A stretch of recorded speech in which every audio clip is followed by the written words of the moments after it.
Good morning, everybody. It is the start of our third episode, and today we're going to get rolling into some more of our maintenance on our equipment.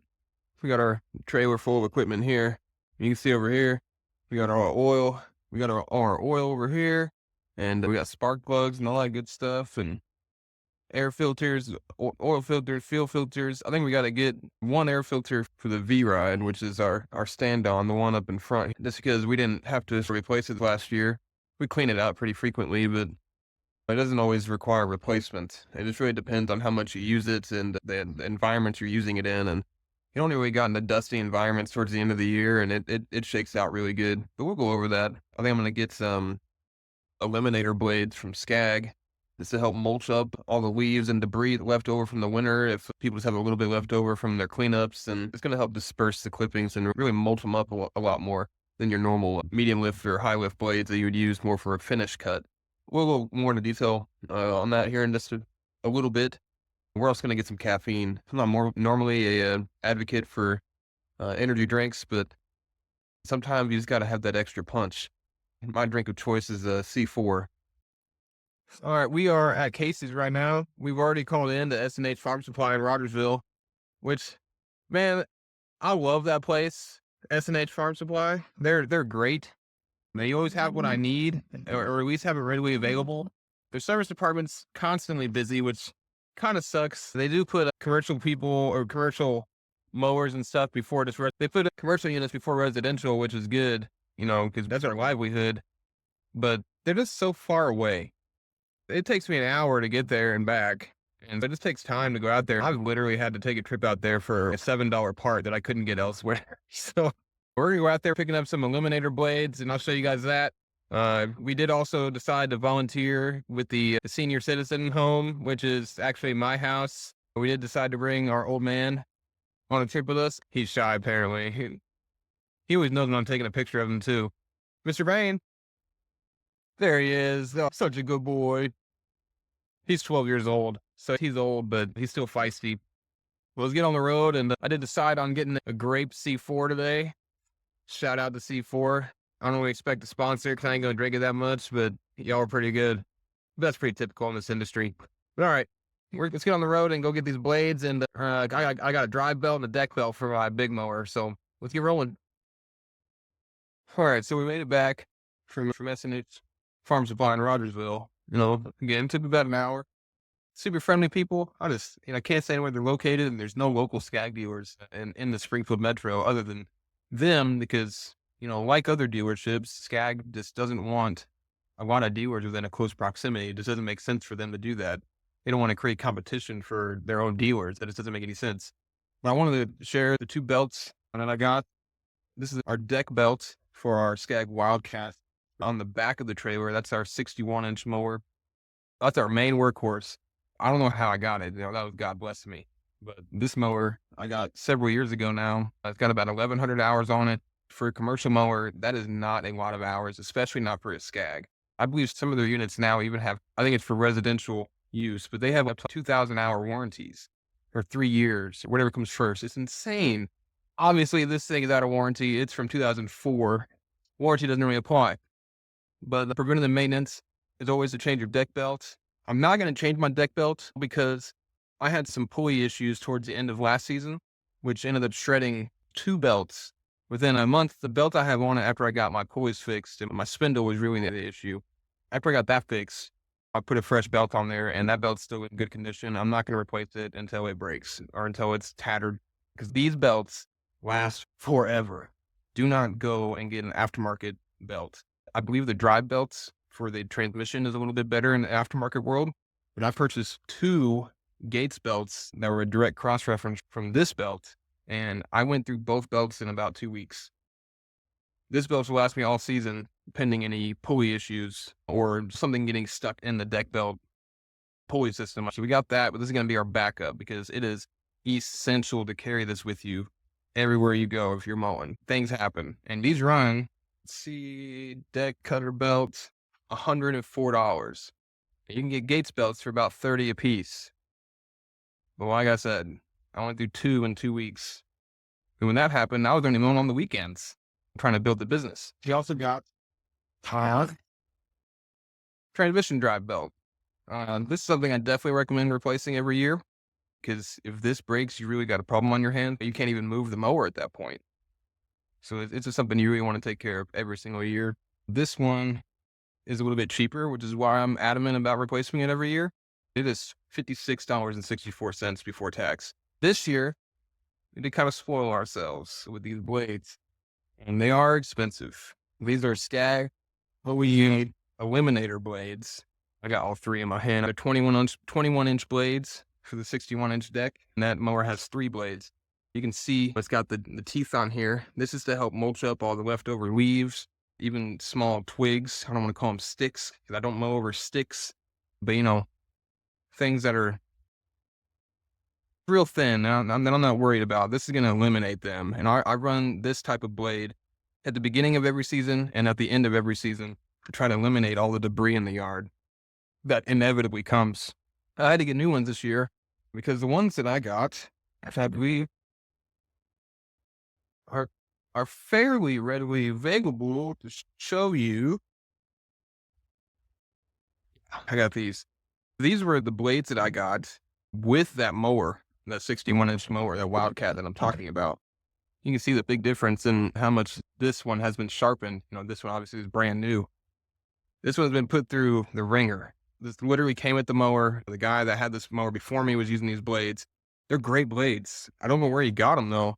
I never found a brand name or anything like that. I just never asked him. But these Skag Eliminator blades are known to be great. Only disappointments I've had with getting OEM blades. I'm going to put this down real fast where I found it.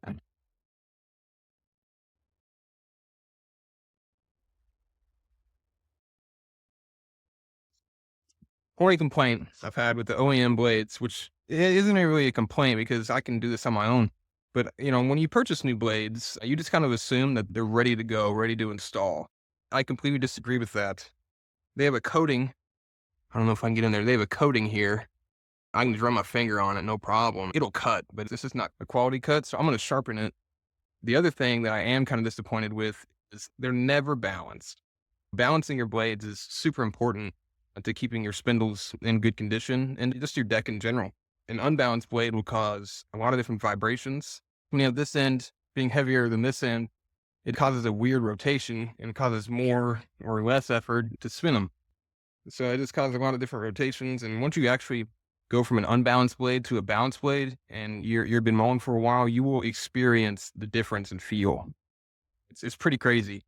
I never was a non-believer, but I didn't know that you had to balance blades, and also the degree of sharpening.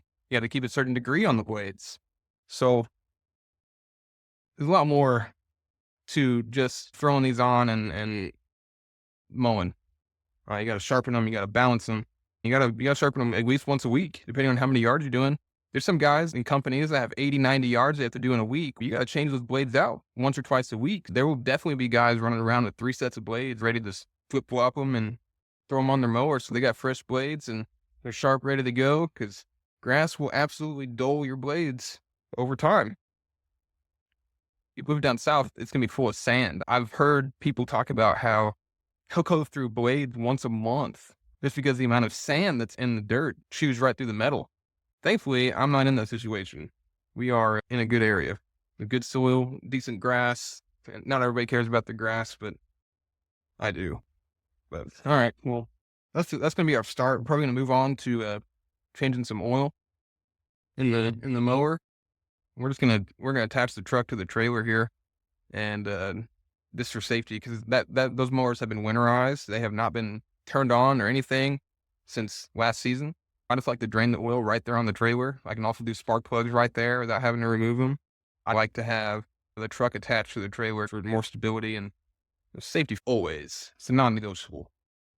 Plus, the risk of just dumping your trailer and damaging your equipment is not worth it. Let's get this set up and make it happen.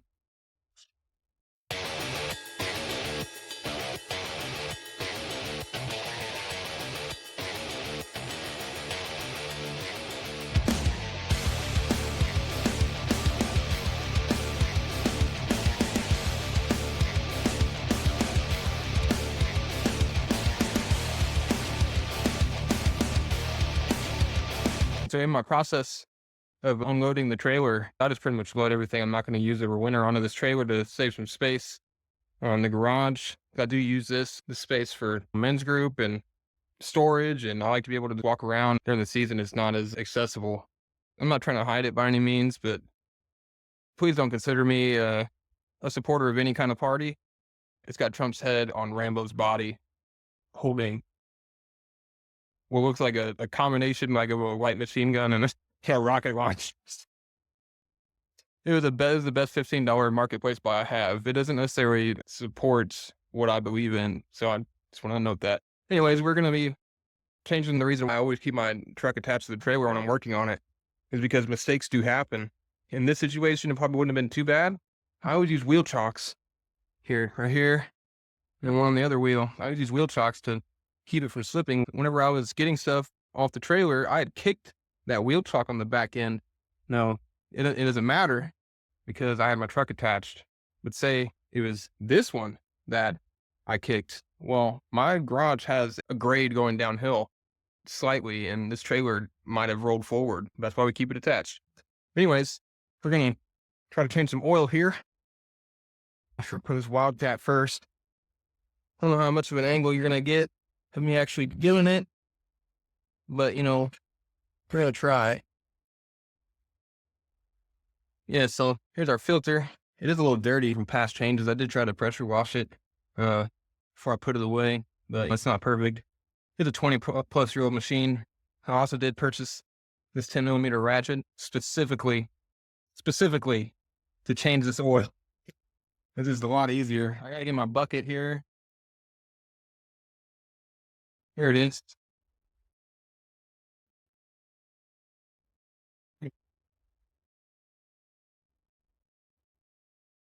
And it's time to get dirty. I don't know if you can see this, but right up in here, there's a knob. You're going to put this 10mm socket. And of course, lefty-loosey, righty-tighty. And then there's a drain on the underneath side. It's got an actual hole underneath this where it's just going to drain right into the pan for the most part. Clearly, you can see it's not a perfect system because of the spill that's happened, but well, works pretty good. And really, you only need a couple turns of this ratchet, and you can hand loosen it. You gotta turn it quite a bit. Yeah, now we're draining. I can hear it. And you literally just wait at this point. And then once it's done draining, to accelerate the process a little bit, we can take this cap, undo it. Don't judge my dirty mower. You look a lot better at the end of the season, I swear. We don't want that to get in there. There's some grass on the inside of that cap, maybe. You can see. I don't know if you can or not, but just a little bit. We're going to get that out of there now. All right. Yeah, opening that up just kind of allows more flow. You can even just leave it sitting on top, and it'll just open it up a little bit to let it drain. We're going to let that drain for a minute.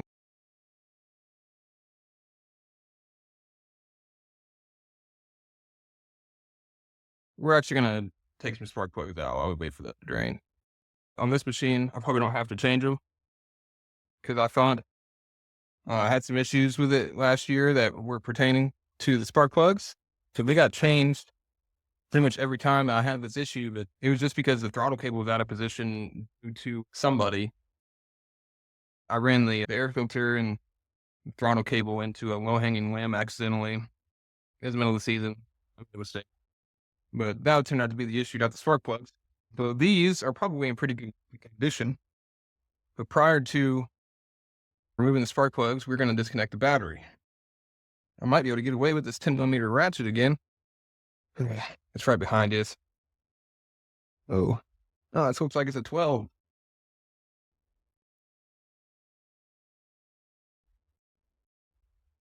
Ought to be an 11. It's probably an 11. Watch. It is.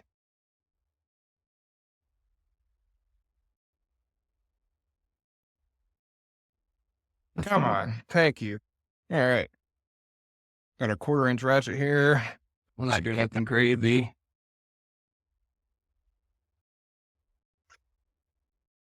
barely set up here to have the camera there. You tell I'm rusty with my tools. Yeah, it's already loose.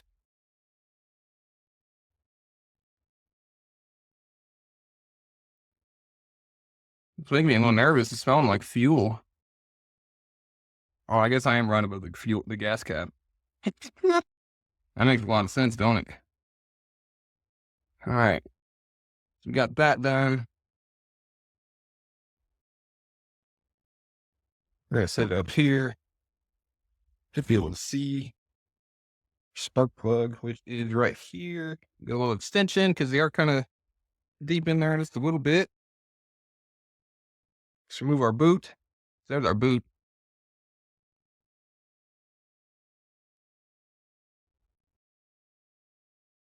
Uh,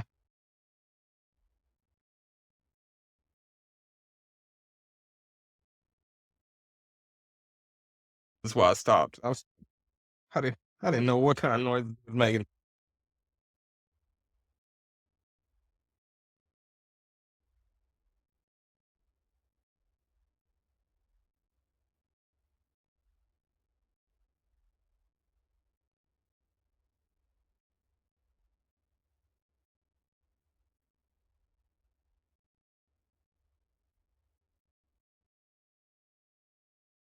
It's not terrible. Obviously, it's a little dirty. It's gonna get fouled a little bit. It looks a lot worse on the camera, but I've definitely seen much worse conditions on a spark plug. I think we're gonna be good to go on these for a while. These got replaced at least twice last year, which is super unnecessary if you don't have a reason why you're replacing them, which turns out I didn't.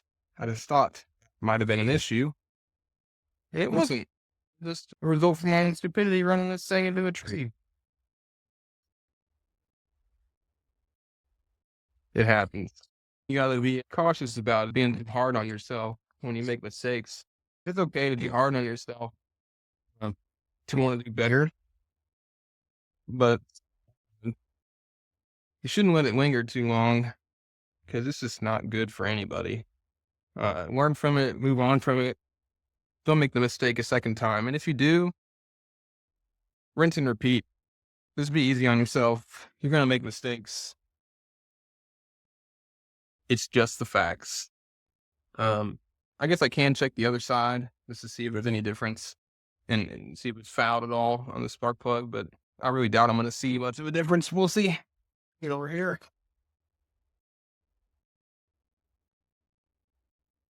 You know, and this is just the same position on the other side. Man, I thought I cleaned this better. When I put this away, I must have been ready to put them away. This is not as clean as I would have liked it to be, although much better. Much better. Oh, get this thing out.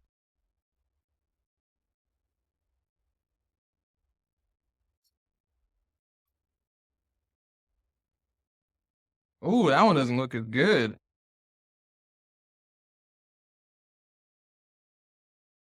Yeah, look at this. Doesn't look near as good. Definitely oily. I wonder if this needs some engine work. Wouldn't surprise me. I mean, it's a 20-year-old machine. And who knows what kind of maintenance was actually done on it when I got it. I got it at 700 hours or so, maybe 650. So I put on 500 hours on it. And I ain't done hardly nothing to the internal engine gaskets, cylinder head gasket and valve cover gaskets and all that stuff. It doesn't use oil. I think I'm going to shine this one up a little bit with a brush and put it back. Ultimately, it's going to depend on how well it's running. That's really going to make my decision on if I'm going to replace them, because these things, they'll last forever. We're going to brush it, and we'll move on to the next thing.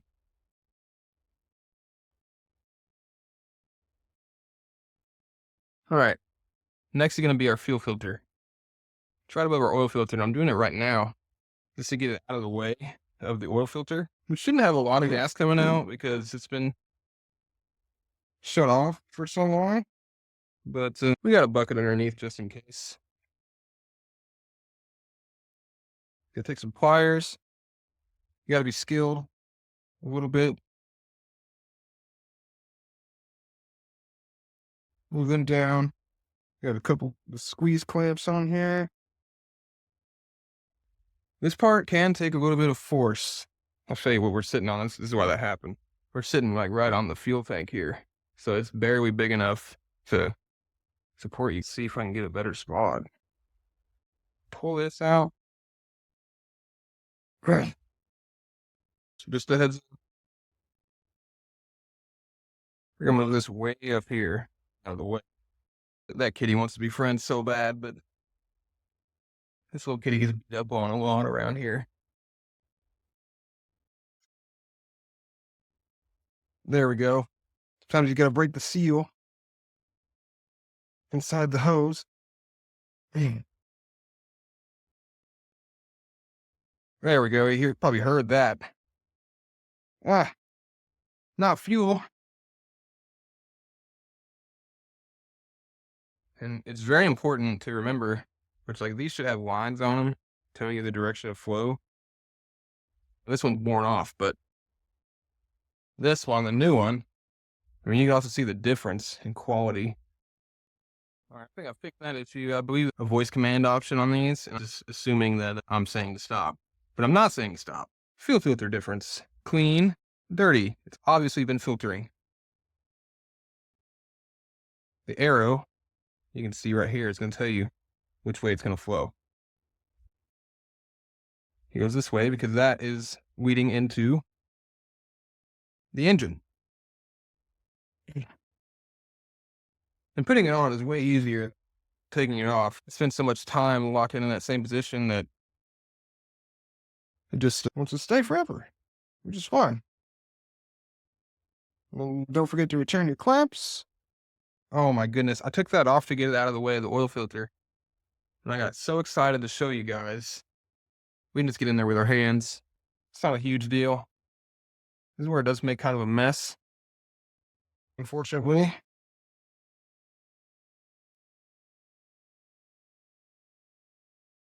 And this is where it doesn't really drain. Cool, we found it. Sometimes you just gotta be patient with that oil filter, drain it out whenever it finds that spot. But most time, you're not gonna get it to where it's completely empty until you do it. Just the facts. So you're probably gonna make a little bit of a mess regardless. Just do your best to clean it up. You know, brake clean, a rag, whatever you got. It's pretty much done now. Just dripping and see if we can turn it over and get some more out of there.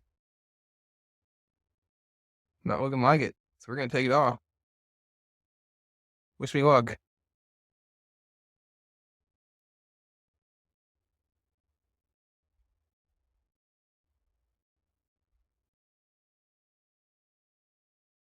Oh man. It's just big enough to not be able to get it out without turning it upside down, which is a little annoying. But we got it. Boom. We got it. Yeah. Oil needs change. We already knew that. Let's go get the new filter.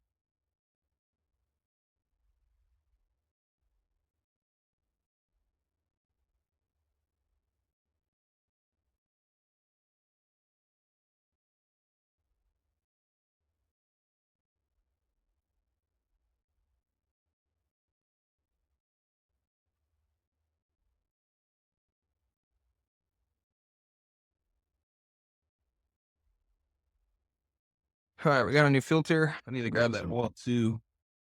Or it's starting to get dirty. Oh man. Let's get some oil.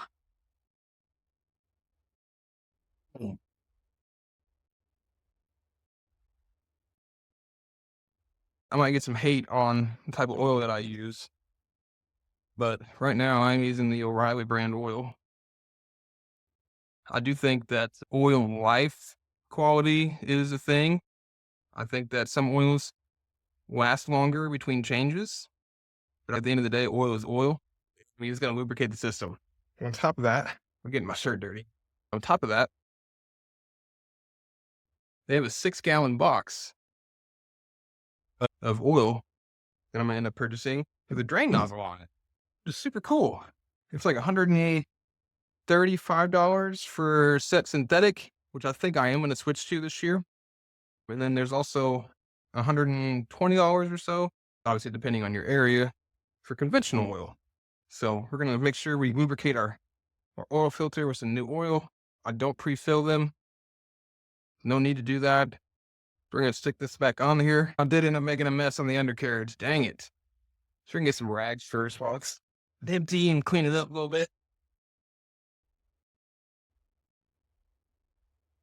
It is what it is. Got everything to be perfect. Cleaned up real nice. There's some orange down here that was black. That's not what we want. We want it to be orange. That skag orange. Yeah, we're a little bit of grime left over. Get some brake clean in there. The dab will do you. The brake clean most of the time. Especially for the purposes that we're using it for.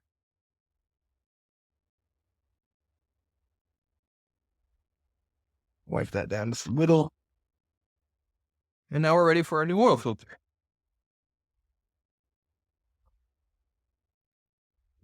One thing, if you guys know me, you probably have heard me complain about people over-tightening oil filters.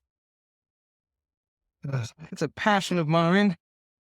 It communicates that oil filters don't need to be super tight. They need to be hand tight. Like, that's it. That's why I change my own oil. Because every time I let somebody else change my oil, I gotta stick a screwdriver through it to get it off. Filters, my Honda is in a really particular place, so it's hard to get wrenches up in there. I don't know how they do it. Maybe they're just a lot stronger than me, but they do some crazy stuff. I don't know. But we need to close this valve. Super important to do. Close this valve. We're gonna hand tighten, and then we'll take our 10mm ratchet wrench and tighten it the rest of the way. If we can find it. Yeah, we got it.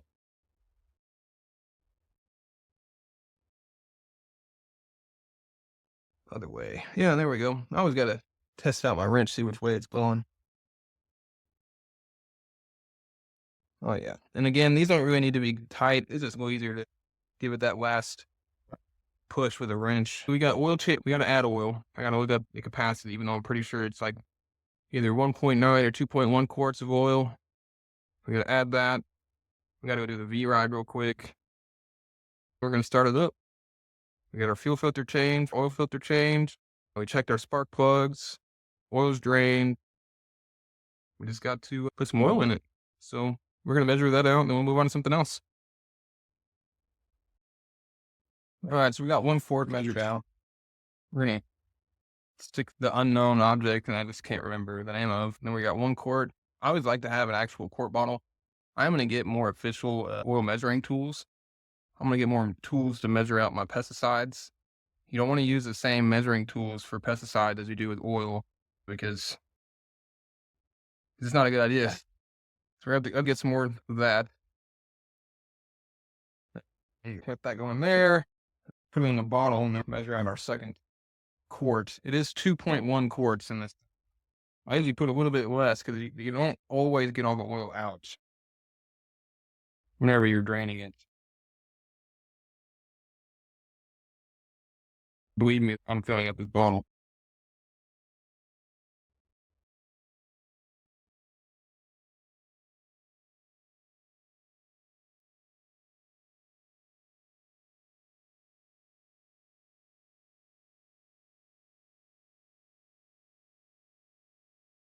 All right, so we got that in there.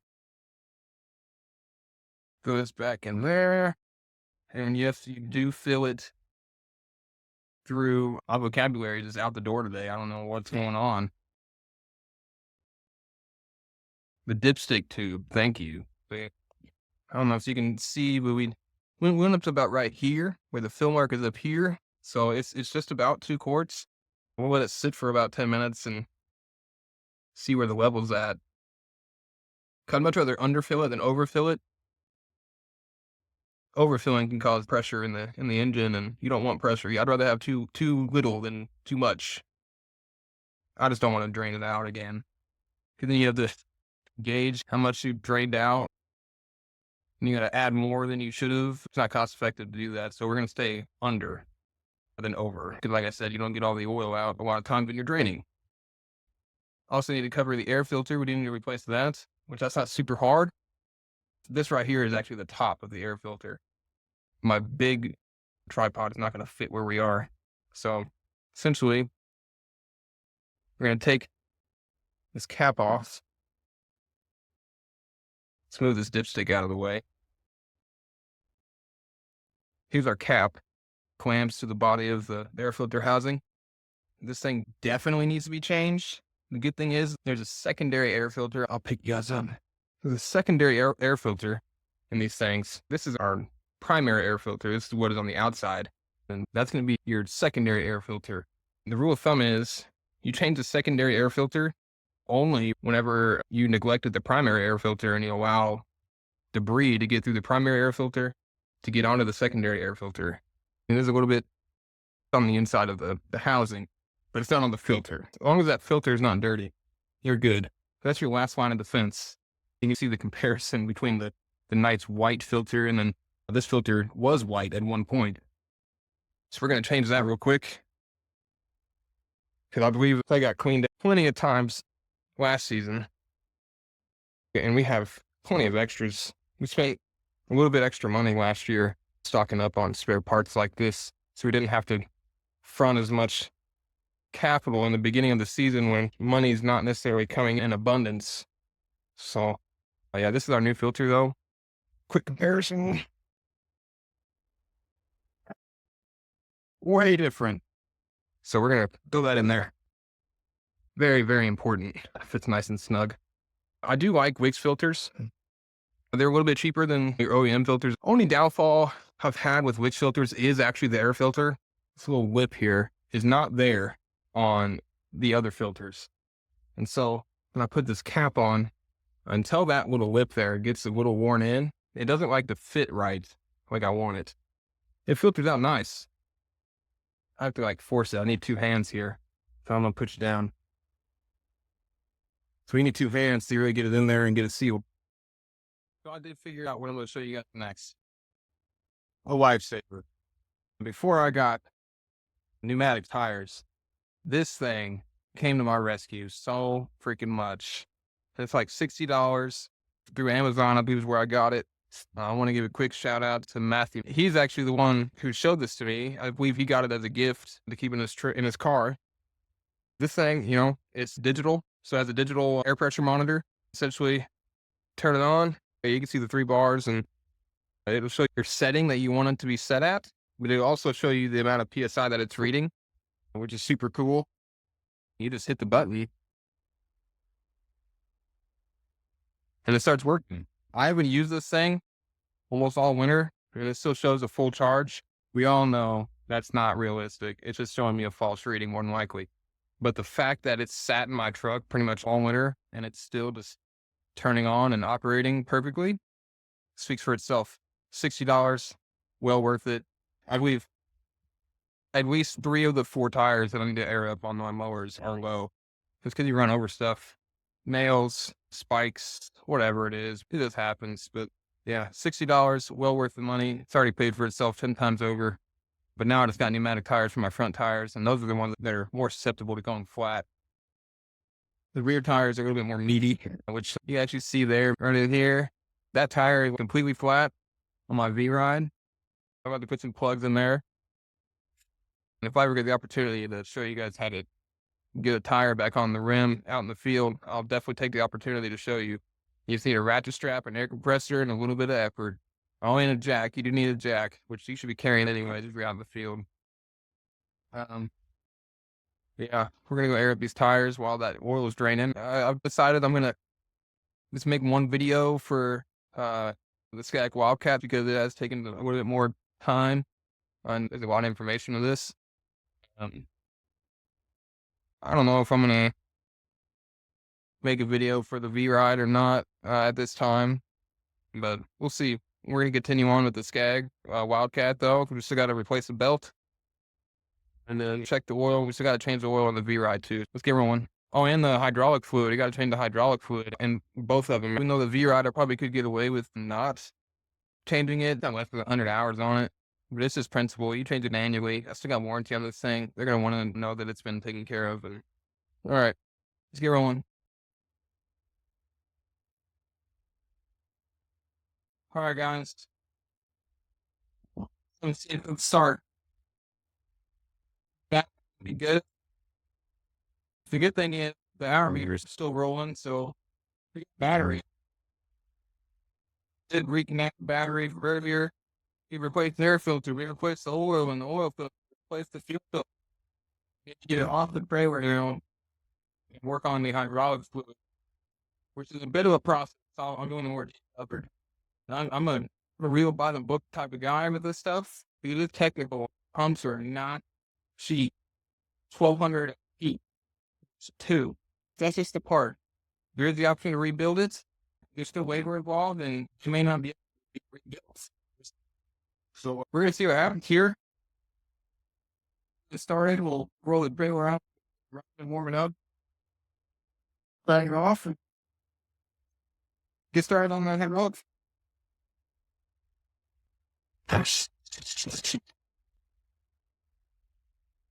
We got live. It's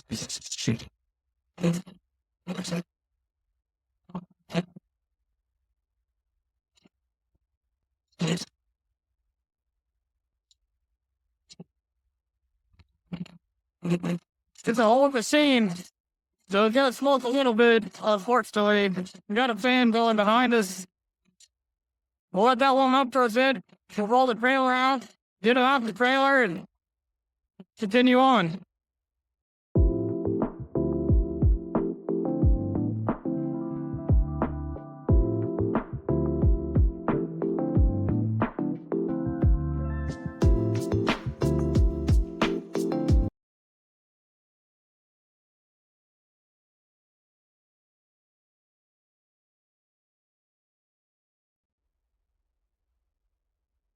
Well, guys, I called O'Reilly's and they got to order my 6-gallon box of oil that I wanted. They have the 20W50 in stock. I think I was going to call it a day for today. Can you put all the stuff up and we'll get it back out tomorrow. We'll go get the oil bright and early. I'm going to do some online parts ordering. We guys talking about earlier from to close out the day. Looking at some clerical things that I may have to get done, send back emails, whatever it is. We'll continue this stuff tomorrow. So leave the truck and trailer outside the garage for tonight. We got a lock on our framework, so we should be good there. Then I'll show you guys the hydraulic fluid.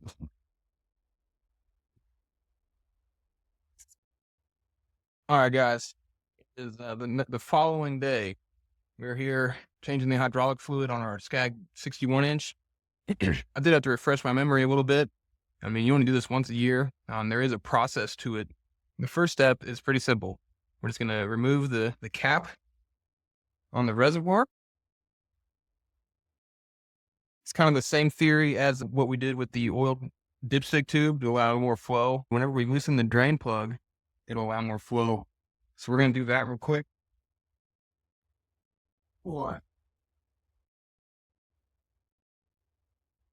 My guess is a 17 millimeter. Haha, I'm spot on. I'm good.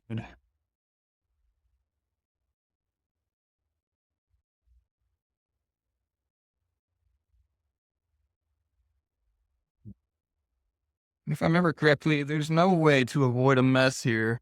So that's unfortunate, but it is.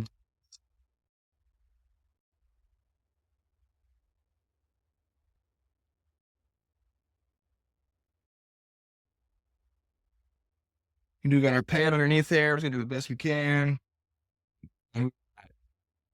All over the undercarriage.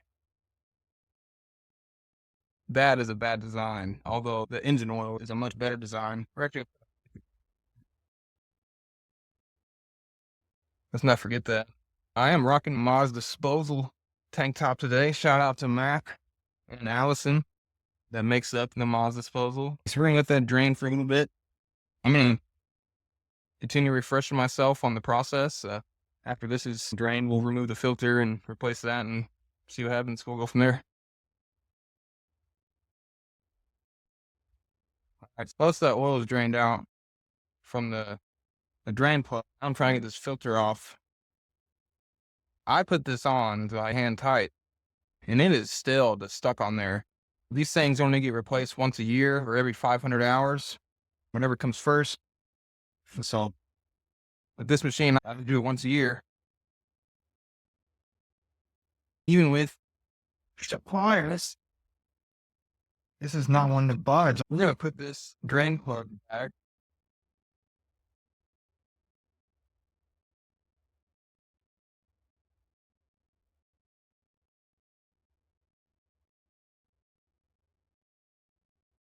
Cause it's kind of hard to get some grip whenever your hands are all oily. I try to get these gloves on to prevent from getting on my hands and stuff. Drag on this or something.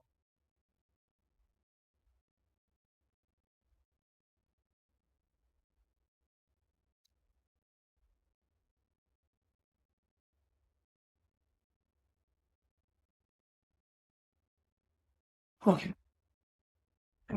He's not budging out.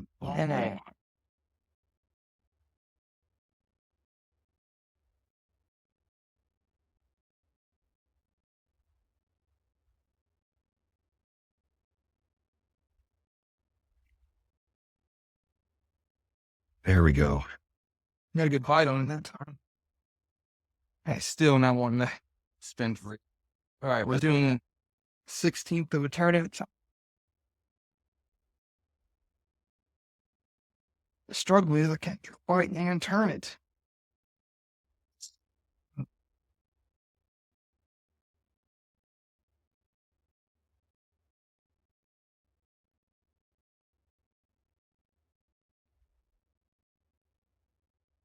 All right.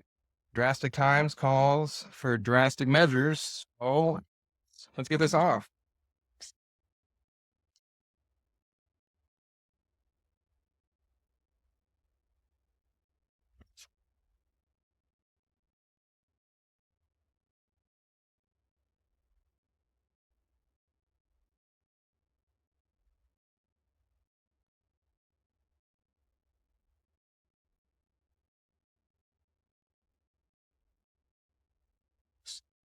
I feel like I got a nice flat spot here. You don't want to do this super hard either. There we go. It's working.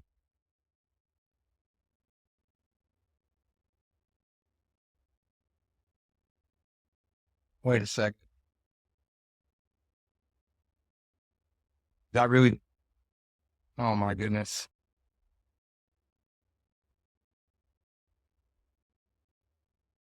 Apparently, I'm just a rookie.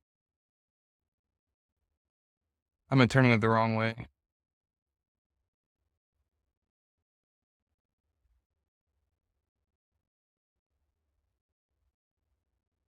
All right. Well, that's probably the most annoying thing that I've done all day.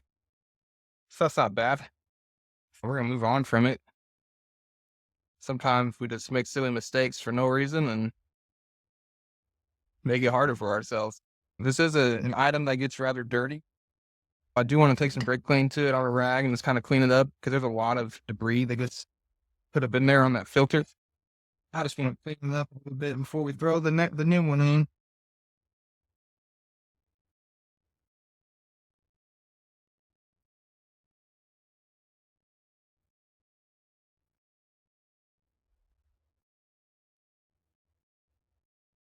Yeah, looks good to me. This is an item SCAG recommends pre-filling with oil with a new filter. So we're going to do that. I'm going to grab the funnel. But it actually says it on the tag on the side of it. This does take 20 W50 oil. There's our funnel, our filter.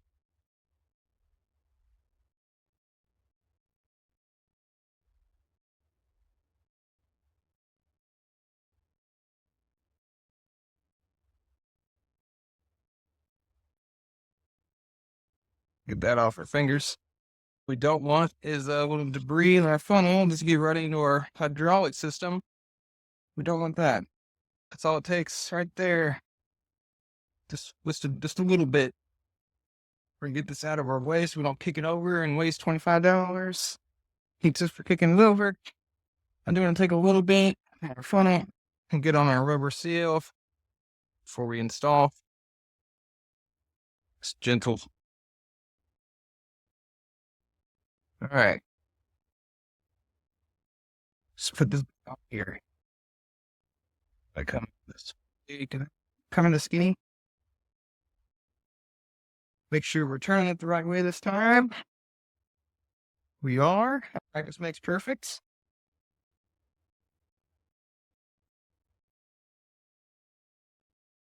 I want to get my hands dried off a little bit so I can tighten that up a little more.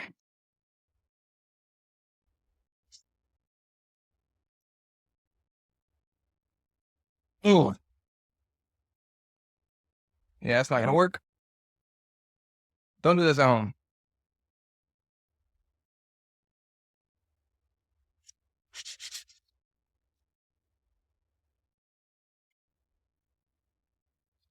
That is not what brake clean is meant for. However, OSHA does not apply to me.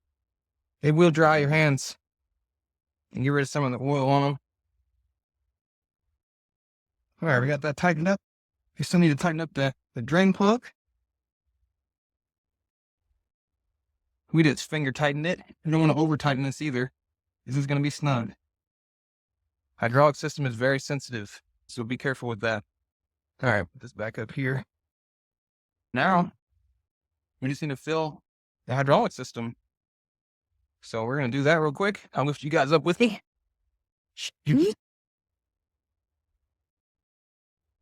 That was really tall. Maybe not that tall. There we go. More in this. Yeah.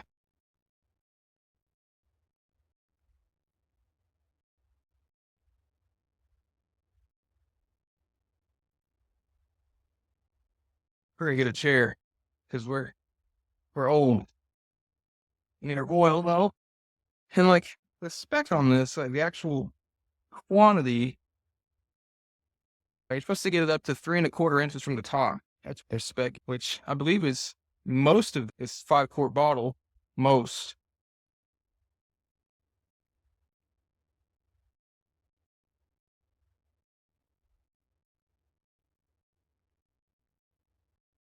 So you got plenty of room.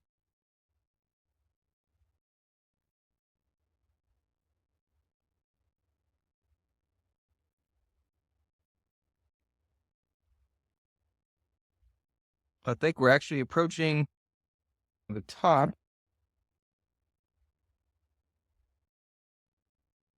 where we can measure it down there.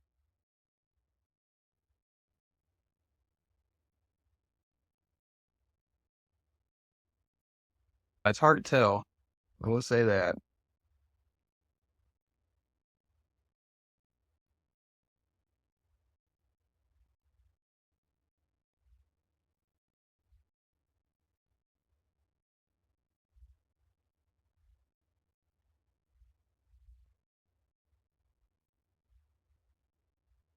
Okay.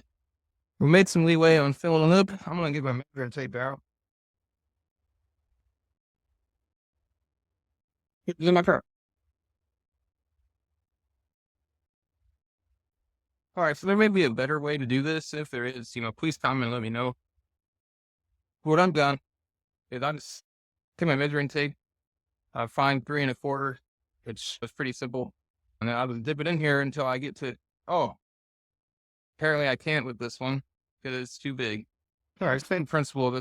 The end is not as big on this one as it is on the other one. Then we get it down to 3¼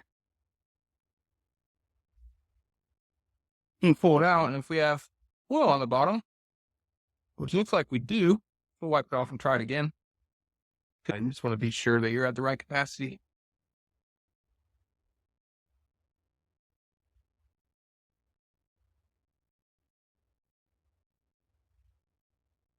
That's twice I've gotten oil.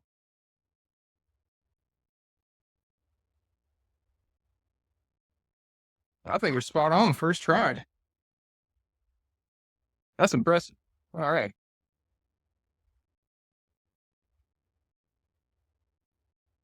Don't forget to clean up the reservoir. Use much oil, clean up as you can. It's not going to be perfect, unfortunately, but we'll make it as good as we can.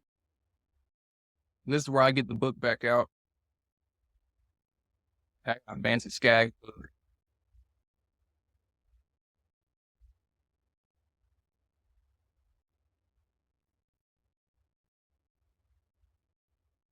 All right, so this is where we started and let it run for 5 minutes. And the timing on this is essential because you have to have enough time for it to run through the entire hydraulic system. The first time I did this, it scared me because I don't think I actually timed it and waited the actual 5 minutes. When I got on it, it wasn't putting fluid through the pumps. And so this wasn't moving. I thought I was going to be out a few $1,000s. And this is when I couldn't afford that. I still don't want to afford that. But yeah, so we got to wait 5 minutes. So we'll do that and we'll come back and check the fluid level. All right, so we ran it for 5 minutes and we refilled it to get up to the proper level. Now the next step is to restart the engine, and then basically we're gonna move forward and backwards for 2 minutes. So we'll get that done and move on.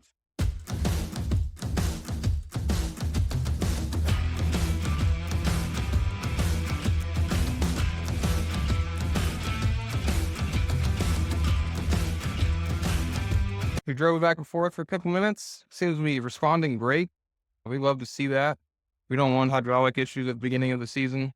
Thankfully, thank the Lord, we haven't ran into any since we've had this machine. So I may end up splitting this video up, honestly, and just do individual maintenance tasks, or maybe a couple in one video and another hydraulic fluid by itself, maybe the drive belt by itself, and just mix it up and not make a big long video. So we're going to move on to the drive belt and inspect it and change it and go from there. All right, so I didn't show you guys the drive belt. It was a big pain. This is a result. Definitely recommend having 2 people to do it. A bunch of stuff on our back and our hair. But maybe one day when I have a second person, I'll show a different video. But yeah, it's a dirty mess. You got to remove the deck belt too. But yeah, we're not going to show that. Sorry, guys.